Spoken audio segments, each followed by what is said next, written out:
You're being gauged at every level and at a very high standard. Go solo is how to teach you to fly with reference to instruments. How high I am, because there's no depth perception.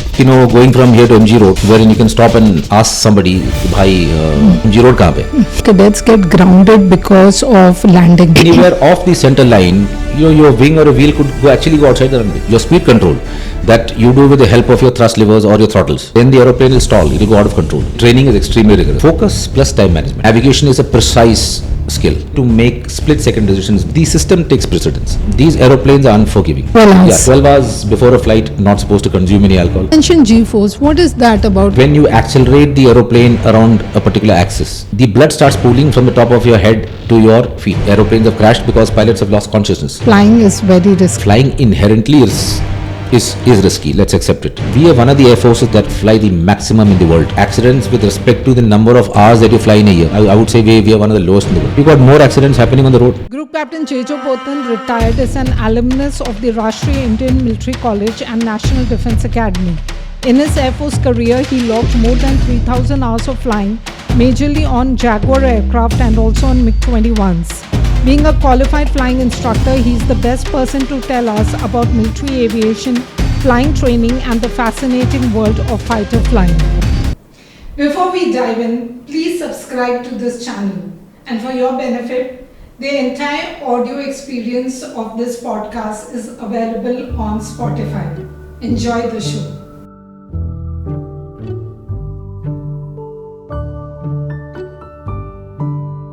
Hi Jeyjo. Tell me about the aircraft you flew in the Indian Air Force. Good morning, Julie. Nice to have invited me here. It's a very prestigious moment for me. Okay, I'll just go ahead with my life in the Air Force. I spent about 20 years in the Air Force, and the primary fighter planes that I flew during my 20 years were MiG-21s and Jaguars, out of which I specialized on the Jaguars. The Jaguar, as you know, is a deep penetration strike aircraft. So I specialized in the strike fleet. The strike fleet means it's a bombing fleet. So in our days, the Air Force used to be divided basically into an air defense fleet. Like those are the guys you see dogfighting. They're supposed to shoot down other aircraft. And we had a second fleet, which is the bombing fleet. Like we are the guys who go and deliver bombs. But if you see today, keeping two specific streams of bombing and dogfighting or air combat, it doesn't serve much purpose, because aeroplanes have the capability of aeroplanes over so many years has increased. So you have something called multi-role aeroplanes, like the Sukhoi 30 or the Rafale. They're all multi-role aeroplanes. Like in our time, the Jaguar, MiG-23, MiG-27, these were all bombing platforms. The MiG-29, the MiG-21, they were all air defense platforms. So I flew Jaguars in my tenure. So I was basically into bombing, and the aeroplane is capable of extreme fast flight at low altitudes. And this, by the way, it's the most accurate platform to deliver bombs. As a cadet, how much amount of time it takes, like days or months into training, to fly the first solo sortie? Okay, so I'll just give you a brief rundown of how the initial training happens. So once you reach the academy, I'll not go into the administration part. I'll just talk about the flying. So the first thing you're put into is to give you a basic rundown of the aircraft. So an aeroplane is so to learn how to fly the aeroplane, first is the technical part of it. Like how do the engines work? How do the hydraulics, how do pneumatics, electricals? Well, you need to know every part of your aeroplane, so as to fly it to the extremes of the flight envelope and to handle emergencies. So first is your checklist, and checklists basically tell you how to start an aeroplane, how to carry out your checks so as to continue a flight safely and get the aeroplane back to the ground safely. Next is your emergencies. Suppose you have an engine failure, what do you do? So next is the emergencies part. All these parts are taught by your instructors. And before you actually sit in an aeroplane, you are supposed to have passed a test in which these entire checklists, could be a book of about 20, 30 or even 40 pages. The entire book should be memorized verbatim. So they conduct an exam at the end of it in which you're supposed to write, and the instructor checks it, and unless and until you pass this exam, you are not going to sit in the aeroplane. So once you start your flights, to tell you in how many flights you go solo, it's about 9, it's about 13, sorry. Okay. Yeah. But in the first 9 flights, this is analysis. These are analysis flights in which the instructor is basically teaching you, and he is making you go through the basics of flight, like how does the aeroplane maneuver in 3 dimensions. He takes you through basic certain maneuvers, and after these 9 flights, you are now taken onto a supervisory check, in which a flight commander, like who's a senior instructor or a chief flying instructor, or even the chief instructor for that matter, he may take you up in the air to basically, he won't expect you to land. He should have a basic understanding of what a landing is, but he will be checking out your psychomotor skills and your attitude. So at the 9th flight, if you're not found up to the mark, then your training gets terminated at that stage. The moment you pass the supervisory check, then you go on to your specific takeoff landing flights. You will be given about 5-6 dedicated flights, after which a solo flight is conducted. If you pass the solo check, then this is called a solo check. So once you pass the solo check, you can finally make your dreams fly, take to the air, and finally get to fly solo in one of these aeroplanes. What was your most memorable experience as a cadet, Jeyjo? Most memorable experience as usual is going solo. So your instructor has taught you all that he has had to teach you. That's number one. Now the next thing is passing the solo check. It's extremely stressful because you're being gauged at every level and at a very high standard, because these aeroplanes, they're not private aeroplanes. They belong to the government of India. So you have to fly that aeroplane to the level of proficiency that is expected out of you. You have to bring that aeroplane down to the ground safely. So wherever, in case you're found wanting, then it's a satisfactory or an unsatisfactory. So there is no in between. You may go solo, you might not go solo. So either the flight is satisfactory or it's unsatisfactory. So it is extremely stressful. And finally, once you pass the test and the magic words are given by the flight commander or the chief flying instructor, okay, you can go solo, take a briefing from your instructor. So that the words can't express the feeling that comes into it's a surreal moment. Then you go to instructor, he briefs you, and finally you take to the skies. So that is a very surreal, but at the same time, I would say it's an awkward moment, because all this while you've been flying with somebody sitting next to you or behind you, and somebody talking to you always, and now you have a silent cockpit and just you by yourself. So you got to fight your fears, go back and think about what all you've been taught and get the aeroplane down safely. Of how many checks does a pilot have to do, or a cadet? Yeah, I'll just simplify it. Okay. So once you walk to an aeroplane, you're supposed to check that the aeroplane is satisfactory externally. That means you got no oil leaks. Okay. This you are supposed to do, or do you have engineers to do it? No, we have engineers to do it. Okay. But the final check is on you. The engineer would have done it. He would have done it 2 hours prior. Something would have come up in those 2 hours. So as a pilot, that I am the last check. So I am supposed to be checking that things are in order. So I first check the aeroplane visually, check that she's up to the mark, she doesn't have leaks, the tire pressure, the pressure hasn't leaked. So I check it externally. Then I sit inside, I strap up, then I check that things are okay internally. So all these form different set of checks: external checks, internal checks. Then you come to start, your pre-start checks. That is the third thing. Once your start is complete, before the aeroplane moves, there are certain set of checks to be done. Those are called post-start checks. So post-start checks, taxi. Before I take off, there again another set of checks to be done. After takeoff checks, okay, once I have climbed, checks in climbed, I need to check whether my engines are okay. Am I going in the path that I need to go to proceed to a certain point? So then after that, you will be doing aerobatics, or you'll be doing normal cruise flying or whatever. So there are checks there. Before I come to land, again checks. So there are a lot of checks. So when I say checks, each is not a 10 or 20 page checklist. There may be 4 or 5 checks, but you cannot miss out any of these checks, because they are vital for the safety of the aeroplane and for my own safety. So these are checked. Next is emergencies. Suppose I'm going, I have a hydraulic failure. I have a hydraulic leak. So I have to, these training aircraft in the Air Force, we don't have, autopilots. I just can't put an autopilot on, take out my checklist, start reading, okay, now I will do these things. That doesn't happen. So I have to have these checks memorized. Mm-hmm. So I have to handle every emergency. Those emergencies have to be mandatorily memorized. That is what is checked before you go solo. So your flying skill is okay, that is important. The same time, what preparation have you done to go solo in terms of understanding your checklists, understanding your emergencies? So that is extremely important. No wonder why these cadets are extremely stressed out in the academy. But of course, the instructors are there to help them navigate through it. So, if a cadet clears his first sortie, solo sortie, and I've seen a lot of celebration around it, does it guarantee that he'll be successfully passing out as a pilot? Okay, first solo sortie, the moment you go solo, you're on top of the world, you have your own parties in between, you call your friends along, you cut cakes or, and then you go to the juice bar or the coffee bar and you have a nice time. But that is just a step along a very, very long journey. Passing that solo check does not entail that you're going to pass out. Once you go solo, they're simply testing out on your ability to get airborne and come back safely.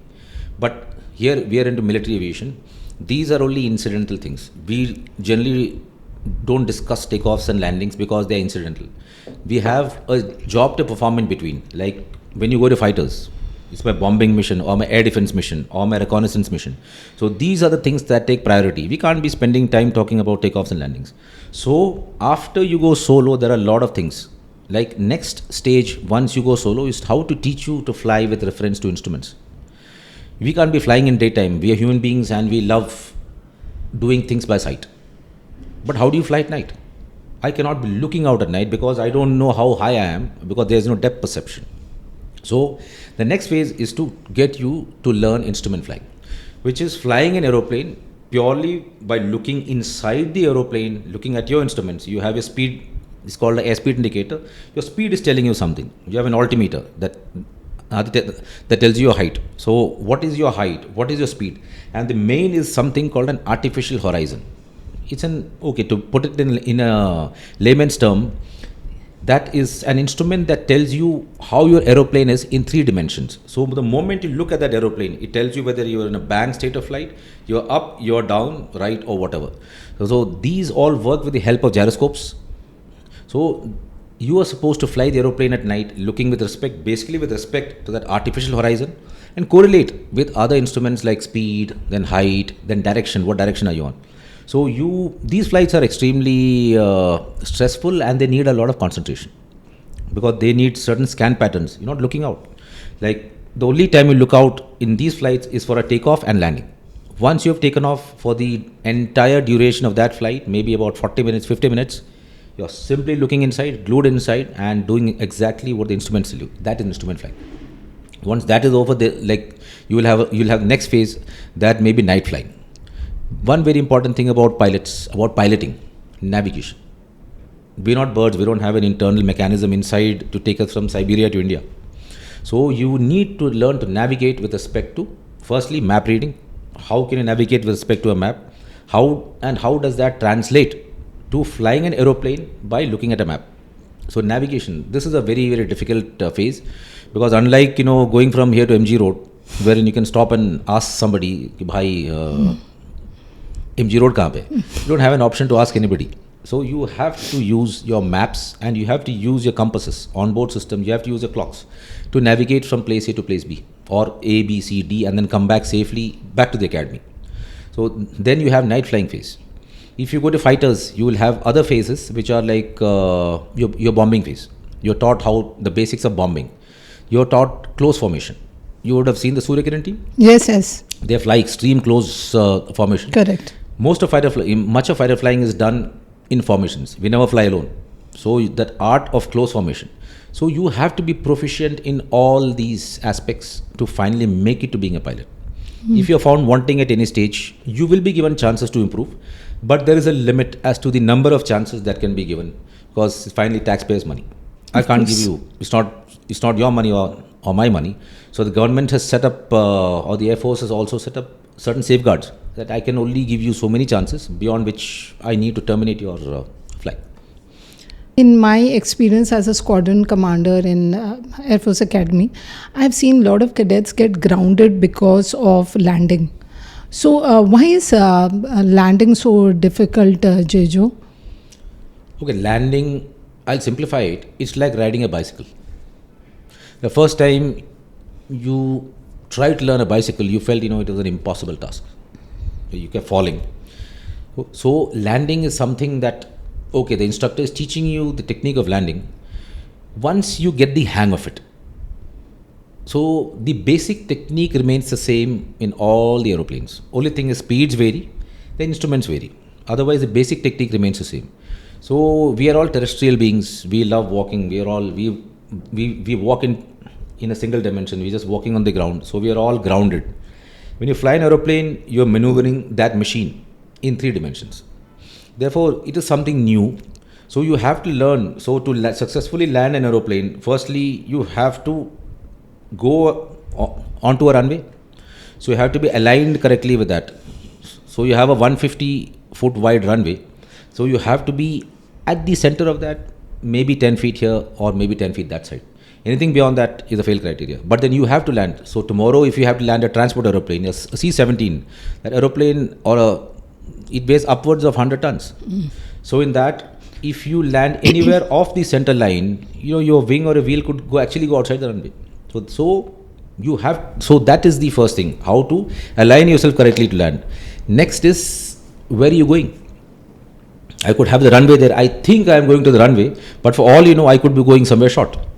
So that these things don't come naturally to human beings. These come over time. So to hone these skills, that is what the instructor teaches you. And third is manipulation of speed and height.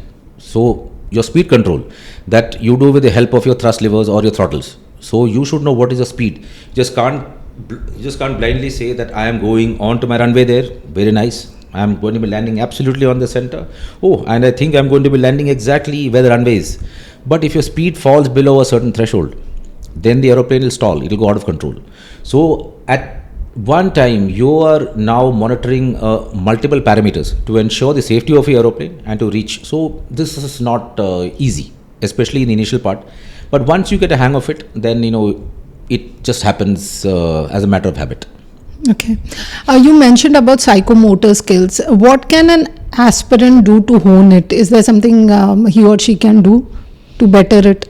Yeah, coming to psychomotor skills, generally most of us who join the Air Force, especially from NDA and all, we use a lot of games and all that.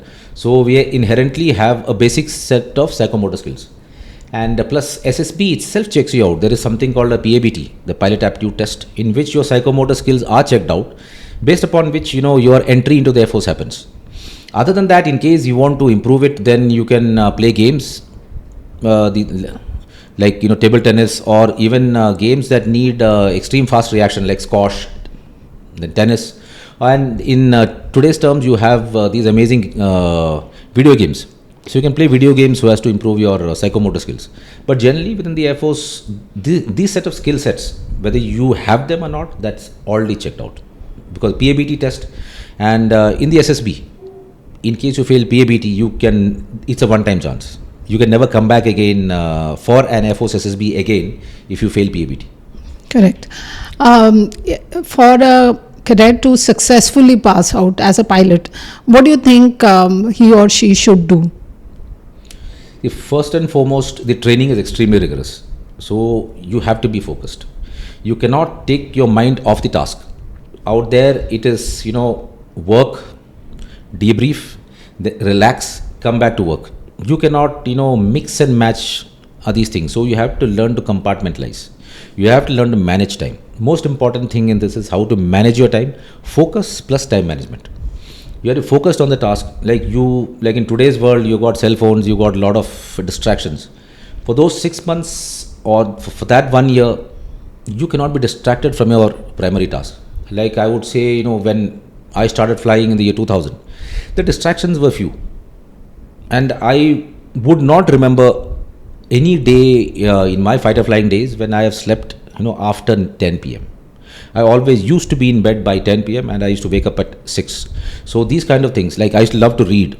There was television available, but TV, if at all I was watching, it used to be off at 9:45. So that is focus. And learning. You have to be prepared you cannot come and sit in a cockpit for a certain phase and not be prepared for it. So at every time you have to be ahead of the curve. You have to be prepared for what is coming next. And another thing is that you cannot predict the future. You will have ups and downs. You may fail. You may think that this sortie of mine is going to go well. Unfortunately, it may not go well. You're going for your navigation test. That is one phase where many people fail. But we aren't meant to navigate in the sky, and navigation is a precise skill. So either you're over a certain point or you're not over a certain point. So that may be your first setback. Now it depends upon you how to take the setback. You may not be able to go solo in your first chance. That's a setback. So whether you go back and brood over it, or you decide to say, okay, let's start afresh and move ahead. That we are looking for that kind of an attitude. We don't want people who brood. We want people who are learning lessons at each stage and constantly improving. It's a process. Jeyjo, tell me something. Trifurcation happens at the end of the flying training. If supposing there's an aspirant or a cadet who wants to fly helicopters, his or her choice is considered. What is the process of trifurcation? What are the things which are considered before deciding that this particular stream will be allotted to this cadet? Okay, trifurcation is the most important thing at the end of the course. Like when I was flying around 20 years back, trifurcation used to happen after 2 semesters. Today, trifurcation happens after the first semester. And like trifurcation is where your dreams take shape. Like if you want to fly fighters or helicopters or transports, it's very important that your heart is thumping. You have a panel that comes in front. Based upon your training, they come and then they call out your names individually and say, Jeyjo Pothen, Cadet Jeyjo Pothen, fighters. So that is a very important because it's like winning a lottery. You may have cases where somebody who wants fighters is not given fighters, or somebody who wants helicopters is not given. But what is primarily seen is that I now work for the Air Force. So the Air Force requirements are much above what are my personal requirements. Throughout training, your instructors, they are gauging, assessing you on your flying skills are one. Plus, what are your innate qualities? Are you able to handle pressure? Will you be able to work in a single cockpit environment wherein there is nobody talking to you and helping you? Will you be able to multitask? How do you handle emergencies? So all of us are born differently. Some people have these qualities more than others. So for fighter flying, you have to have people who are willing to make split-second decisions. That is number one. Secondly, the ability to multitask. Spare mental capacity. Like that's again a function of multitasking. How many things, like while you're doing a particular job, do you have the mental capacity available to understand what is happening in the environment around you? So all these things are being assessed, and the cadet does not know it. These things are happening quietly in the sidelines. He is simply doing his job. So at the end of it, the instructors sit together and we decide because every instructor has got 3 to 4 pupils. So I am assessing my pupils every day because I would be flying about 60, 70 or 80 hours with him. So by this time I know what this guy is capable of. So I will be asked by the chief flying instructor or the chief instructor we go over each cadet, his capabilities, and I make my case. Then the final tests are being done by him because I am his instructor. People who instruct cannot test. So for testing you have a separate group. So my pupil may be behaving with me in a certain way, but these are the guys he goes for the checks with. Is he able to handle the pressure? So they know certain facets of his personality which I may not know. So I say what I have to say, then he says what he has to, because he has seen these other qualities of how these people work under pressure. And based upon that, we come to a final list as to this person needs to go to fighters or helicopters or transports. Okay, you have heartbreak in between, and as a cadet, you have a chance to represent yourself. Heartbreak in the sense the love heartbreak, or is it a challenge? No, what the you challenges. Want to Okay. Like in my case, I was a hardcore fighter guy, but somewhere along the line I changed my mind. I wanted to go to helicopters. But in the trifurcation, the board was extremely adamant that I wouldn't be given helicopters. I tried my best, but just too bad, they just wouldn't budge. Okay. Whereas friends of mine who wanted to fly helicopters, the fighters, they were given helicopters. So, on the other hand, even they were heartbroken. So they were also fighting, but then the system takes precedence. It is not your personal whims and fancies, that have to take the Air Force forward. We have to work towards the Air Force, and because it's taxpayers' money, it's our country's future. Understood. Jeyjo, the questions I'm asking you is all from the questions I receive in my DM on Instagram. One of the question is that what if supposing an aspirant has air sickness? Will he or she still qualify to become a pilot during the course of training? Is there something that is done to overcome that air sickness? Surely, because most of us would never have touched an aeroplane. Absolutely. We would have at the most traveled in a Indigo or Air India. But flying an aeroplane by itself like this and doing because military aviation is not simple straight and level flying. You're doing aerobatics, you're doing many, many things. So as an instructor, I've had a couple of pupils who had these kind of issues. So we have scientific methods. It's not that you are airsick, so okay, you just do any thing at your whims and fancy. So we have scientific methods available to combat this. Like you have machines in which this child is strapped onto, and the machine is made. It's like a gyroscope. It's made to move in three dimensions, and all this is under the supervision of a qualified doctor. Okay. It is not an instructor. So he's handed over. So I make a report that this child is airsick, and I send him to the hospital. So you have a separate department in our hospital, in our Air Force hospital, that handles these kind of cases. So he's put through conditioning for about 8-10 days. And only when the doctor is convinced that this child is okay, then he's sent back.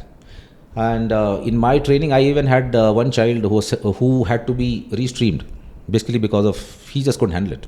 Like I used to send him to come back, send him, he used to come back. But then you can't keep doing that, because what happens is every course has to progress at a certain pace. Anybody who lags behind is actually holding the course back. So after the third time, he himself came to me and told, "Sir, I don't think I can hack it." That is something you can't check during SSB. Absolutely. Yeah. So just too bad. And despite all these things, if a cadet gets grounded, nobody wants to get grounded yet because of the reasons best known to the academy. The cadet is grounded. Then what happens to the cadet? What is his or her training terminated, and he or she is sent home, or what happens? Actually, that part is a very heartbreaking point for the instructor, for the child also, and for the instructor per se. Cadet, yeah. Yeah. So everybody's been through that. Although we try our level best, to pass out these kids, because you have to give wings to their dreams. Absolutely. But sometimes it's just not possible. So in these cases, the Air Force offers an opportunity either to continue in the Air Force, or you can change your streams. You have other streams like air traffic control, your streams like logistics, in which this child can go and instead of being a pilot, he can now support flying activities. So he's given a choice to change his stream to these other multiple support branches. Yeah, they're all support branches. So he can join that. Absolutely. And join us in a supporting role. Okay. But he will not be able to fly. So as a pilot, what is the service journey of a pilot, Jeyjo? How does it unfold? Okay, like I said, trifurcation is the most important.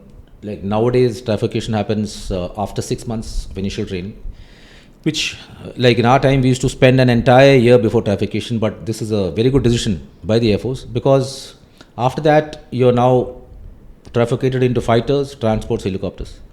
So if you continue in fighters, I'll talk specifically about fighters now. So then the second 6 months are again in the Air Force Academy, wherein, like I told, skill sets that are pertaining to fighters like close formation, all these are taught you. So you got to pass those 6 months, and once that is complete, you are now sent for specialized fighter training. So in our days, we used to go and fly the MiG-21. That means you are now landing and flying an aeroplane that lands at say about 180 kmph, and straight away you're now jumping into something that lands at about 360, 370 kmph. Huge jump. Yeah, that's a huge jump. So we never had anything in between. But the good part about those days is you had an exceptional and very professional set of instructors who used to take us through these routines and ensure that we all came back safely. So today you have the Hawk, which is an intermediate jet trainer, amazing aircraft. So from here you move to that aeroplane, and in the Hawks now you start your basic fighter training. that is, air combat, bombing, all these things are taught to you in Hawks. Then how to maneuver the aeroplane, aerobatic, how to maneuver the aeroplane to the edges of its flight envelope. Like these aeroplanes are not like, your standard Airbus, they're not transport aeroplanes. They fly extremely fast, they're extremely maneuverable, but everything comes at a cost. The aeroplane may be maneuverable, but at the same time, when you're maneuvering the aeroplane, like what you've seen in Top Gun and all, it could go out of control also. Absolutely. So your job is to ensure that you maneuver it to the edge, but she stays under your control throughout. So these kind of things are now taught in the Hawk. So once this Hawk or this intermediate stage is over, again you have like something like a traffication. You're being assessed constantly. Okay. It's constant assessment. You may be flying, you may be doing whatever, but you're being watched all the time. So then again the panel out there sits together and decides as to which fleet you would be good for. Like does now amongst the fighter fleet, some of us have certain skill sets that make us better for air defense. Some of us have skill sets that make us better for bombing. So now that team sits there and then they decide as to whether you go and fly an air defense aircraft or whether you fly attack or a bombing aircraft, or whether you go to a multi-role aircraft like a Mirage or a Su-30. You mentioned many times that the aircraft which you fly, it's very expensive. It belongs to the exchequer. I'm sure before every sortie, even after you become an officer, there are certain do's and don'ts. What are they, Jeyjo? Okay, many people look at the glamour inside. Correct. Yeah, they see us, kitting up in our G suits and flying and doing all kinds of maneuvers. But that is just one part of the story. For every flight that happens, there is, I would say, twice to thrice the amount of preparation that goes into that flight on ground. So for these flights, first and foremost is that sleep. Okay.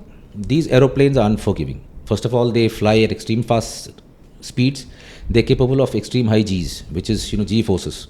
And things unfold in seconds. You're flying single cockpit. You have and single pilot. You don't have anybody else to tell you, what to do. So you have to make split-second decisions. So first and foremost is you have to be prepared, which is prepared for a flight. So if I fly at 8 a.m. in the morning, I should prepare for it the previous day. I can't wake up in the morning at say 6 o'clock or something. Okay, now let me prepare. The previous night, the preparation should have been complete. Number one, sleep. Sleep should have been complete. And last but not the least, we don't do anything at that time like, consuming alcohol or whatever, which could impair the correct conduct of that flight. There's a saying around that. What is it called? Bottle to throttle. Bottle to throttle. Bottle to throttle. Yeah, it's 12 hours. 12 hours. Yeah, 12 hours before a flight, not supposed to consume any alcohol. Generally, most of us do not consume any alcohol on a flying day. Okay. If at all it is consumed, it's only at the end of the week, when just to wind down if you have a party. Otherwise, you could end up making, serious mistakes. You mentioned G-force. What is that about? Can you explain? And there's a lot of fear around it. It happens when you accelerate the aeroplane around a particular axis. So I'll just explain it as a layman. It's simply a feeling of increase in weight. So I weigh say 70 kgs. These aeroplanes, by the way, high performance aircraft, they are capable of Gs up to 9G. So what the G force does basically is that it is like, as a layman, it is simply a perception of increase in weight. So a simple 2G. When you fly Indigo and all that, the max G that you would be exposed to is around say 1.2 or 1.3G. So, but in our aircraft, average G is about 2 to 2.5. That means when you're under 2G, I may be weighing around 70-75 kgs. Then I would have a feeling that I weigh about 150 kgs. So imagine at 9G, 7 into 9, I have a feeling that I weigh about 600 kgs, which means I get pushed down all the way into the seat. So what happens in this is that when you're under G, and so the blood starts pooling from the top of your head to your feet. Okay. Yeah. So there are certain physiological aspects that happen. If you continue like 2G, 3G, 4G, if you keep increasing, first and foremost is that my vision starts graying out. So what I can see in front of me, that starts graying out. If I continue without, I'll tell you how to combat that also. If I continue, then my vision starts tunneling. So anything because we fly using peripheral, we see front, but fighter pilots have an exceptional peripheral view. So that starts, like tunneling in front. And finally, if I do not let go of that and I keep increasing the level up to 9, then, I may even lose consciousness. You've had a lot of cases in the world where aeroplanes have crashed because pilots have lost consciousness. So to combat that, you have got specialized training. Again, like you asked me about air sectors.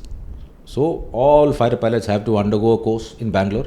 The specialized equipment we have procured, in which each and every fighter pilot, you may be an air defense pilot, you may be a bomber pilot, everybody has to go through the same regime. And you are taken up to 9 Gs and you are taught how to combat Gs. Okay. Yeah. There are certain exercises which you do in the cockpit which can help you, continue a bit more longer. Next is to understand that you're about to grey out and let go of that. If you continue doing that without stopping, it may even result in death. Is that why these pilots study a lot? There are so many exams which are there frequently held. Is this why? Because you have to be conversant with all of it at all time, current? See, the biggest misnomer is that once you start this business, this profession of arms, studies are over. With the same misnomer, a lot of us join NDA. Ki abhi padhai khatam ho gaya. Oh yeah, so now onwards it's only shooting, flying and all that. And the biggest shock I got when I reached NDA was again the same old integration, my old friends and differentiation, they came back to haunt me. It's armed forces is constantly about studies. All three services are the same, and Air Force is same, because unless and until you study, you will not be able to understand what are the future concepts. Like the way aviation is evolving, the way military technologies evolve, and officers moving into the future, we are the guys who devise strategy, who are supposed to take the Air Force forward into the coming generations. So if we just keep sitting on our laurels, just flying around and enjoying ourselves, it's not going to happen like that. So studies are a very important part, and every year the squadron is checked out. Like you have a central team that comes from Delhi, comes to the squadron, they conduct tests, and this is an external agency. Here you can't say, sir, mere ko pass kara do. Nobody is going to pass you. If you fail those exams, you're in trouble. So you have to be a professional in the beginning, right till the last day in your service. That's interesting. Yeah. And like coming to these exams again, if you fail any of these exams, you can't take them lightly. They have a bearing on your future courses. Like if I want to be a flight instructor, if I failed any of these external exams that happen, so you will have negative marking for that, or I may never get to be a flight instructor or do any course in the Air Force, because I have not given that much of importance to my normal daily functioning. So it goes to say that moving into the future, I am not taking my job very seriously. So exams, studies, they're a constant part of training. Jeyjo, I actually should have asked this question a little earlier, but it slipped my mind. Which is tough, night flying or day flying? Night, of course. Why? Your day is like taking a scooter out to the bazaar. In a daytime, you can see what exactly is happening. In the night, you're just riding by your beam, so you can't see. You can't see anything else that's happening on the sidelines. So if you have something coming at you at night from the side, so you have no idea. So night, like I said, is flown purely with respect to instruments. That is what is taught. That's what's called instrument flying. So a lot of emphasis is given on that. Now, if I have to do a combat mission at night, the fighter planes have to fly by day, also by night. I can't say, okay, it's night time, I'm not going to fly. So at night, I have to fly, I have to manage my weapon systems, do everything with respect, because there's nothing outside, by simply looking inside the aeroplane. So it's extremely stressful. So even as part of our normal flying is concerned, there are many limitations that are imposed on us pilots when we fly at night, because it's extremely stressful and the demands are very high. Pothen, can you tell me something about dogfight? And any of your, if you have any personal experience around it, if you can tell us.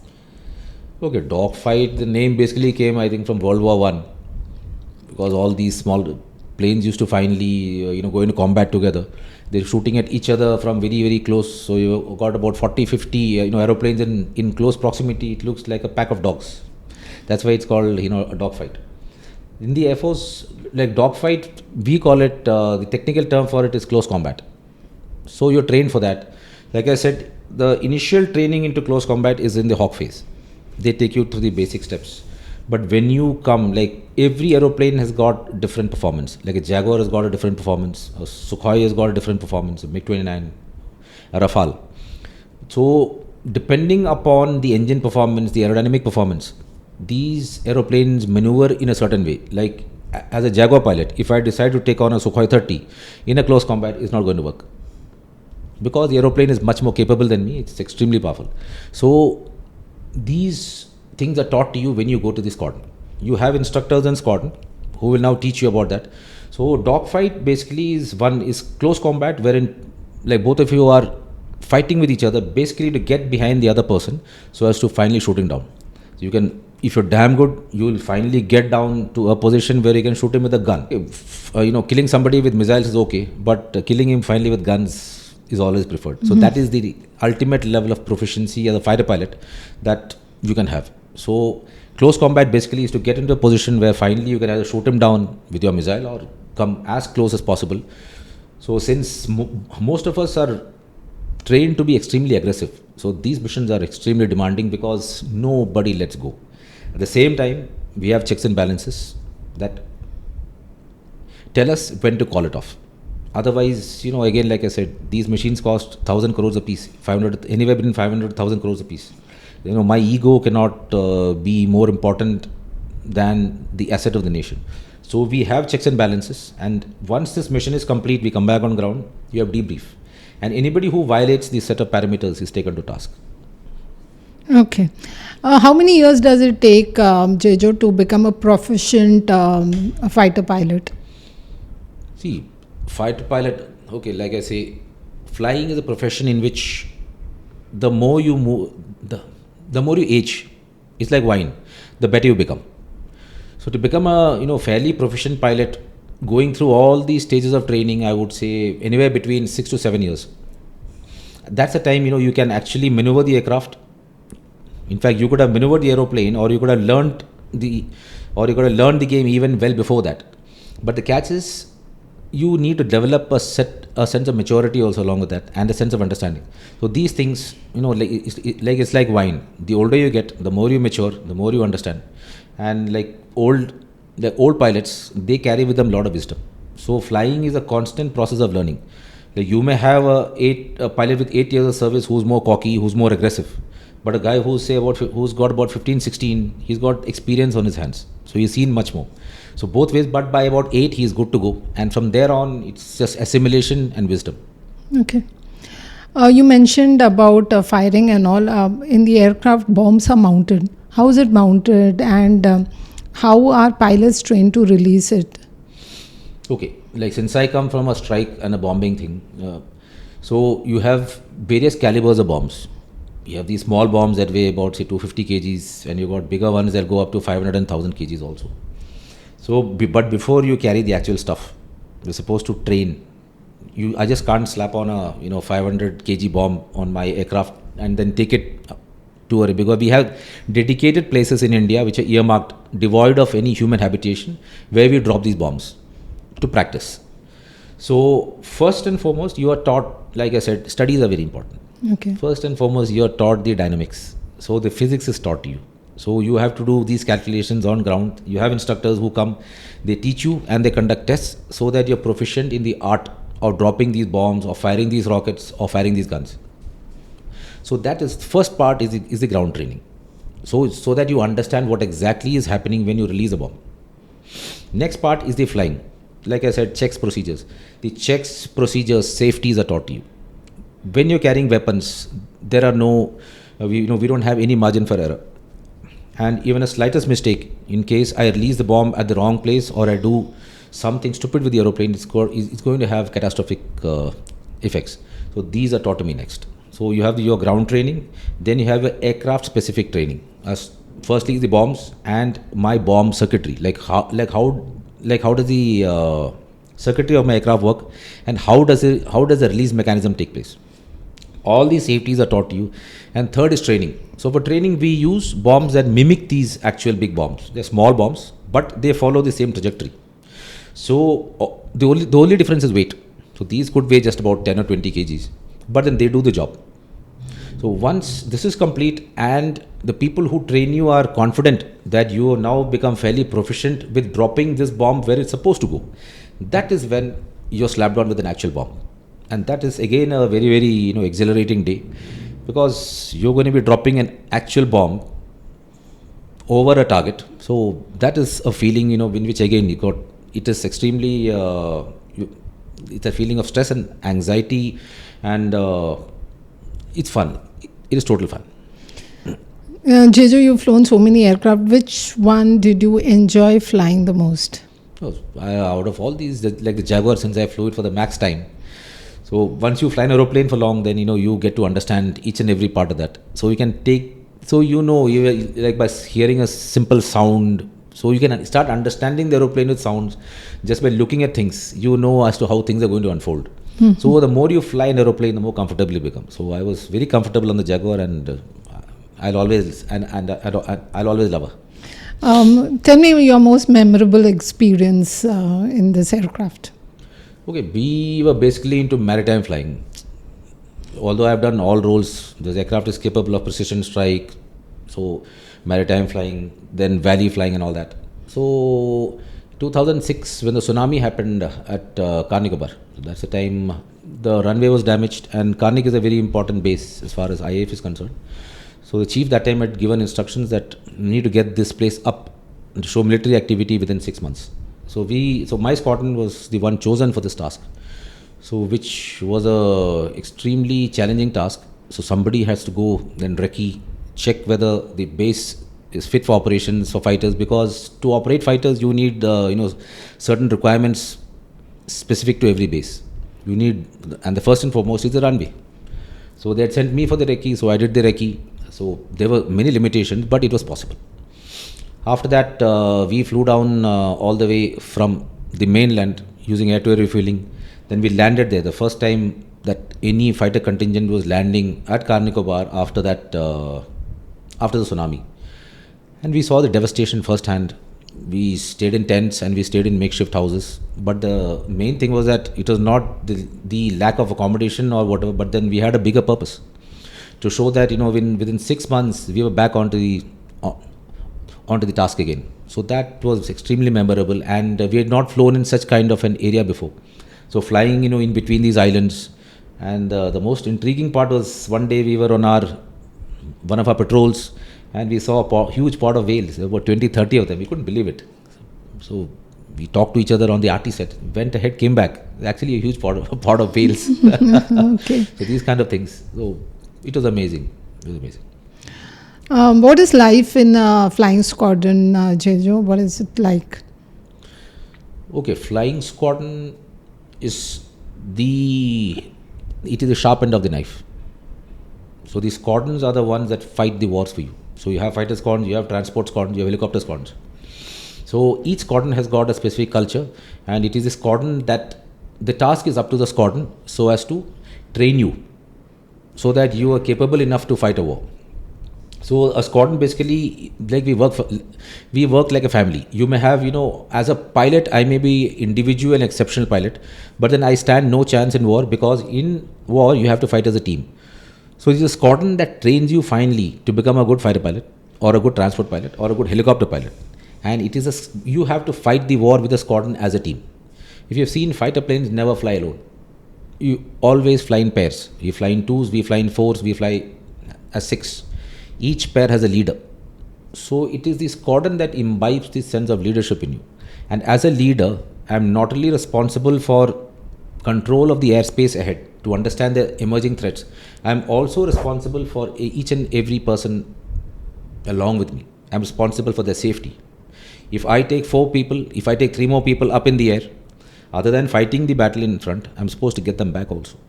That is what the squadron imbibes in you. Other than that, it's a sense of camaraderie. Like everything, we celebrate all our happiness, all our joys, all our parties, anniversaries, birthdays, everything together. So it's an extremely strong sense of bonding. And last but not the least, it's an exceptional support system. Like if I have any issue at home, all I have to do is just walk up to anybody in squadron, or in case things are beyond my control, I walk up to my commanding officer or my flight commander and just tell them, sir, I have this issue or whatever, and they will take care of it. What is the one thing that Air Force has taught you and it has stayed with you even now? Basically to handle the ups and downs in life. Life will have many, because like one of my instructors, one of my best instructors, what he told me, ki Jeyjo, you are as good as your last sortie. I couldn't understand what he said. What he said. It took me some time. Then I realized what he said. You can keep sitting and contemplating on your past laurels. It's not going to happen. Each day is different. Each flight is different. So, I may have been the best bomber the country has ever seen. My scores would have been best. But then, whatever said and done, I'm as good as my last flight. I mean, if my bomb did not hit the target, I'm as good as that only. I can't say ki, so a year back or a month back, I was the best. So, you have no place for that. So, in this profession, you have to keep striving for excellence, and which actually relates to your personal life. And because at any stage we never let down our guard. Whatever you do, you try to do it to the best of your ability, and ups and downs will be part of life. It's up to you whether you want to sit and brood over it or whether you want to stop and move forward. And lastly, the friendships that I made in the Air Force, they are friends for life. Like any issue I have, you'll be shocked, like I still call up my instructors. It's been 25 years since I took my first flight.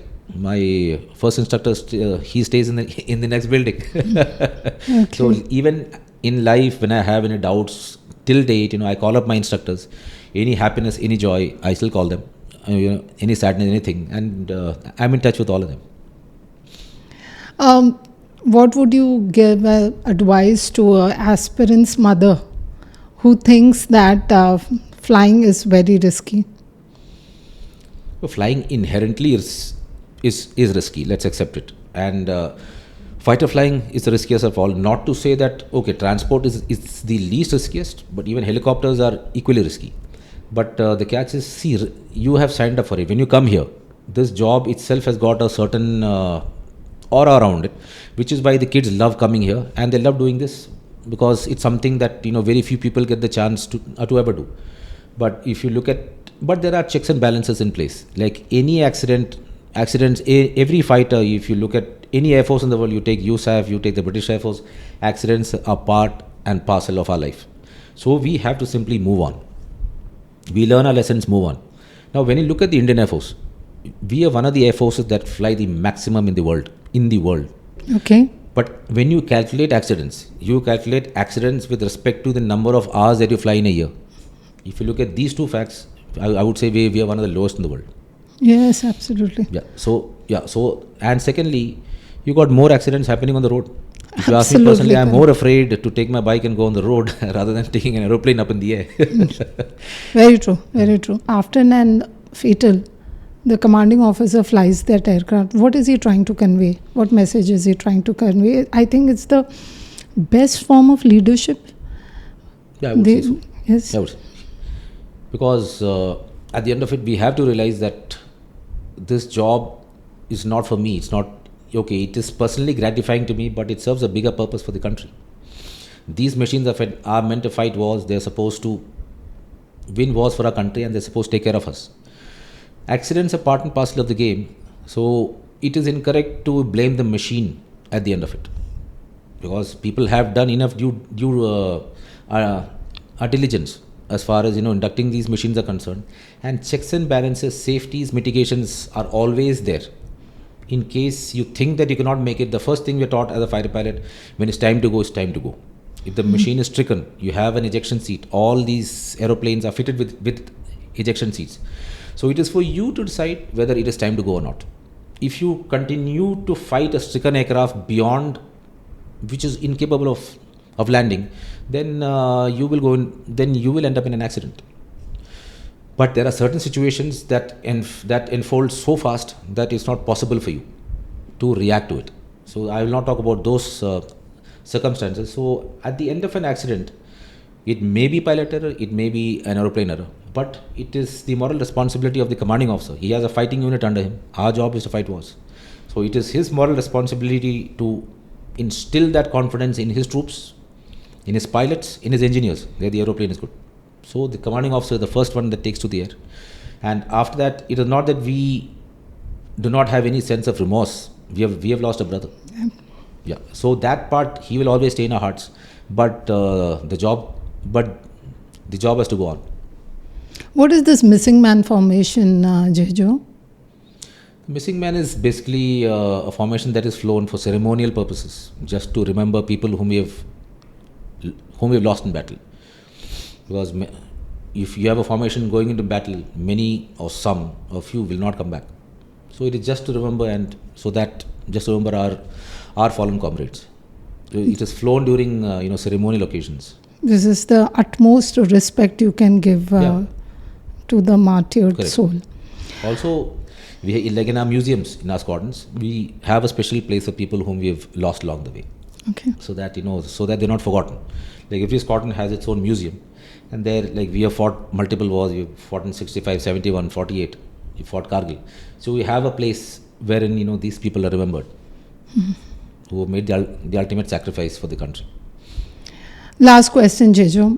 What would your advice be to the future aspirants who want to fly an aircraft, fighter aircraft or a service aircraft?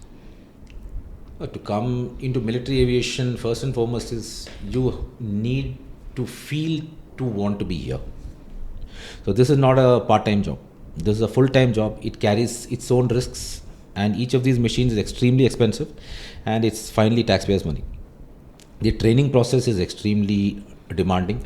Unless and until you are focused with a vision of an end state in mind, unless and until you see yourself being the best or being able to live up to the standards that is expected out of you, it's not possible. And focus, determination, being able being able to move beyond any setback that happens. Like, no pilot would be completing his 15 or 20 years as a fighter pilot without ever having gone through setbacks. You may be good in some phase, you would not be that good in some other phase. So setbacks will always come. It's up to you as to how you take it. And they've got to take care of the eyes. Yeah, eyesight. You got to take care of your health.